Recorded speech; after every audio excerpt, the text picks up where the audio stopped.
नमस्कार साथियों, आज हम फिर आपके साथ बन चुके हैं और मेरे चारों तरफ एक गौ माता हैं और हम एक गौशाला में पहुंचे हैं। जिला रेवाड़ी ढवाणा के अंदर पहुंचे हैं, गांव के अंदर। और यहाँ पे गौरीशंकर गौशाला है। इस गौशाला को जो चला रहे हैं करमपाल जी यहाँ हैं, उसके साथ उसकी टीम है और कुछ साथी हैं। लेकिन आज हम विशेषकर गर्मी के अंदर यहाँ पहुंचे, इन गौओं की किस प्रकार से सेवा होती है यहाँ पे वो दिखाने के लिए। ये देखिएगा, हर तरफ गौ माता कुछ बैठी हैं, कुछ खड़ी हैं। लेकिन यहाँ की जो व्यवस्था की बात करें, हमें उस व्यवस्था को लेकर हम आप तक दिखाना चाहते हैं कि हर प्रकार की गौशाला अनेकों स्थानों पर है, लेकिन उनके अंदर जो सेवा होती है वो किस प्रकार से करते हैं।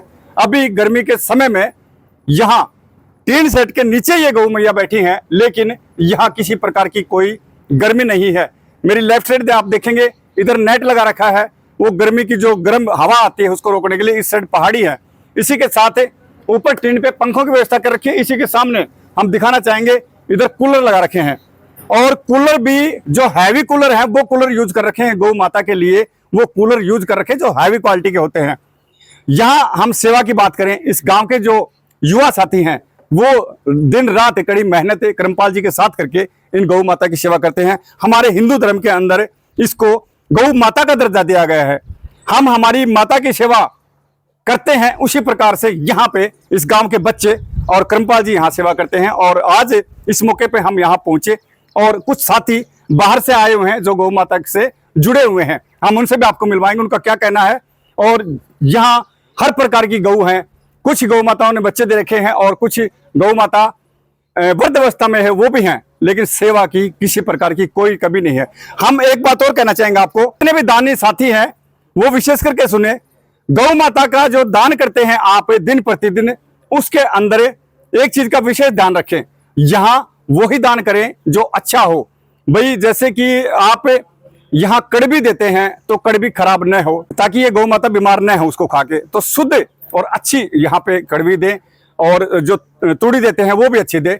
और आपके दान करने से आपका कुछ नहीं घटेगा। कहते हैं ना, है ना, चिड़ी चोंच भर ले गई गड़ा घटे ना नीर, दानी दान दे गए कह गए संत कबीर। तो ये हकीकत है, आपके दान से आप पे कोई प्रभाव नहीं पड़ेगा। उसका पुण्य और उसका फल आपको अवश्य मिलेगा, वो आपको मिलेगा और आपके बच्चों को मिलेगा। अभी हम यहाँ पे जो साथी बाहर से आए हैं उनसे मिलवाएंगे और जो करमपाल जी हैं उनसे मिलवाएंगे। इसी के साथ यहाँ के जो प्रधान जी हैं उनसे मिलवाएंगे। प्रधान जी आप किसको समझते हैं, लेकिन यहाँ इस गौशाला के अंदर जो प्रधान है वो एक बहुत ही सुंदर प्रधान है। उस प्रधान जी के दर्शन आपको करवाते हैं, प्रधान से मिलवाते हैं। प्रधान जी से इधर आइए मेरे साथ, मैं दिखाना चाहूंगा आपको कि प्रधान जी कौन है।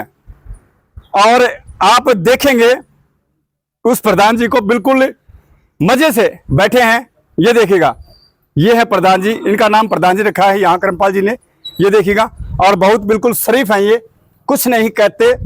और यहाँ सिर्फ अपने जो सेवा इनको मिल रही है इनकी तरफ से वो यहाँ लेते हैं। ये है वो प्रधान जी।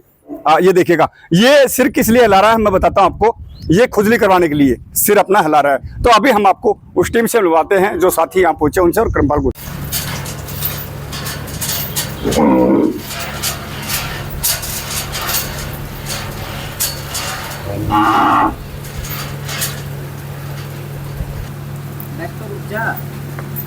जी भाई साहब, मेरा नाम राहुल है जी। कहाँ से आए हो आप? मैं तिजारा से आया हूँ भाई साहब। वैसे आज हमने देखा कि आप यहाँ गौ माता के इसमें आप पहुँचे हैं, इस गौशाला के अंदर। क्या आप भी गौरक्षक हैं? बिल्कुल भाई साहब, गोरक्षक है सभी भाई। कितना समय हुआ आपको करते हुए? मैं भाई साहब 2017 से गोरक्षक हूँ। तो इनको किस प्रकार से करते हैं, इसके बारे में बताइए। भाई साहब, सबसे पहले तो ये हमारी पूजनीय है। गऊ को माता का दर्जा भी दिया गया है। हमारे सनातन धर्म में इससे पवित्र कुछ माना भी नहीं गया है। तो हमारे यहाँ पे भाई करमपाल के द्वारा ये संचालन किया जा रहा है, बहुत ही अच्छे तरीके से, आपने भी देखा होगा। और गऊ सेवा से बढ़ के कोई सेवा नहीं है। कर भाई साहब, मेरा नाम चंद्रित यादव है। चंद्रित जी, आप कहाँ से हो? मैं भाई साहब बीबी रानी कोट कासिम तहसील राजस्थान से। जी, गौ माता को लेकर आपका क्या विचार है? आज मेरा गौरीशंकर गौशाला धुआना में आना हुआ है। यहाँ हमारे मित्र भाई करमपाल जी, लंबड़दार जी, प्रधान जी सब मिलकर इस गौशाला का संचालन करते हैं। और आज यहाँ आकर गौ माता के दर्शन किए और यहाँ की सारी व्यवस्थाएं देखी, बहुत अच्छा लगा। और मैं इनके द्वारा किए हुए पुनीत कार्य की प्रशंसा करता हूँ और मैं इन सब भाइयों के उज्जवल भविष्य की मंगल कामनाएं करता हूँ। जैसे गौ माताओं पे अत्याचार होते हैं, इसको लेके आपका क्या कहना है, क्यों होते हैं अत्याचार ये? देखो, अभी समाज जागरूक हुआ है पहले की बजाय। अभी आप इस समय जो आवारा हमारी गौ माताएँ थी, जो पीड़ित गौ माताएँ हैं, उनके लिए सभी गौशाला संचालक है और सभी टीम काम कर रही है। तो अब हाल का जो समय चल रहा है इसमें काफ़ी बदलाव आया है। पहले जागरूकता की कमी होने के कारण हमारी कुछ खामियां रहती थी, तो हम नहीं कर पाते थे।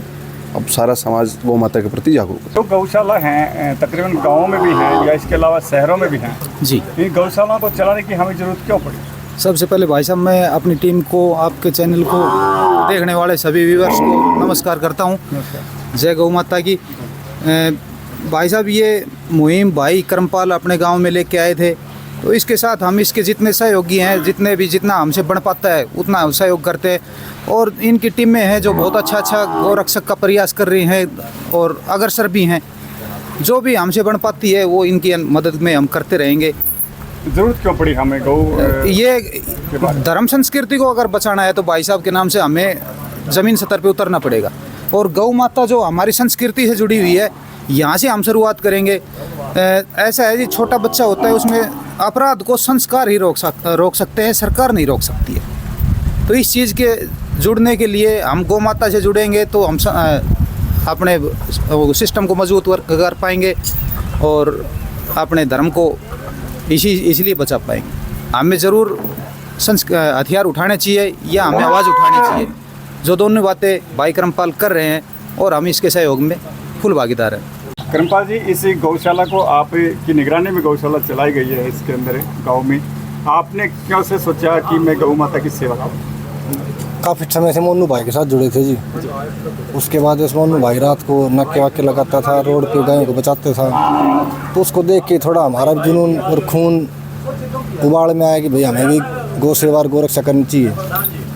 तो 2-4 साल तो गोरक्षा में आए। फिर मोनू भाई अब 2 साल पहले अंदर चले गए थे, तो अंदर जाने के बाद अब थोड़ी मन विचलित हो जाता है ना, तो सोचा क्या करे भाई, गोरक्षा तो हो नहीं पा रही, तो गौ सेवा ही कर ले इससे अच्छा। तो जो यहाँ इनके लिए जो खाने की व्यवस्था होती है ये किस प्रकार से होती है? गांव से लेके आते हैं जी, गाड़ी लगा रखी है, अपना गोग्रास रथ है, उसमें गांव में घुमाते हैं। रोटी आ जाती है, गली आ जाता है, आटा आ जाता है, चारा वारा कुछ आ जाता है। इस वजह से इनका वो संचालन हो पा रहा है। जो दानी गौ माता के लिए दान करते हैं आपकी गौशाला में, उनको क्या करना चाहिए?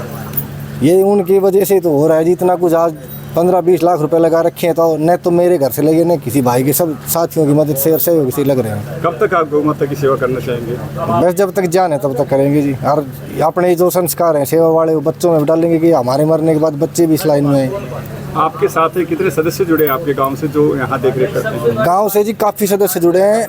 1 घंटा, आधा घंटा, 2 घंटा जब भी समय मिलता आ जाते हैं। और कुछ बाहर के युवा साथी अपने, जैसे माजरा से हो गए, मंदोला से हो गए, डैना से हो गए, खोड़ से हो गए, वो साथी भी आते हैं, पाते हैं। एरोद से भी हैं, काफ़ी साथी हैं जो मतलब दिन में 1-2 घंटा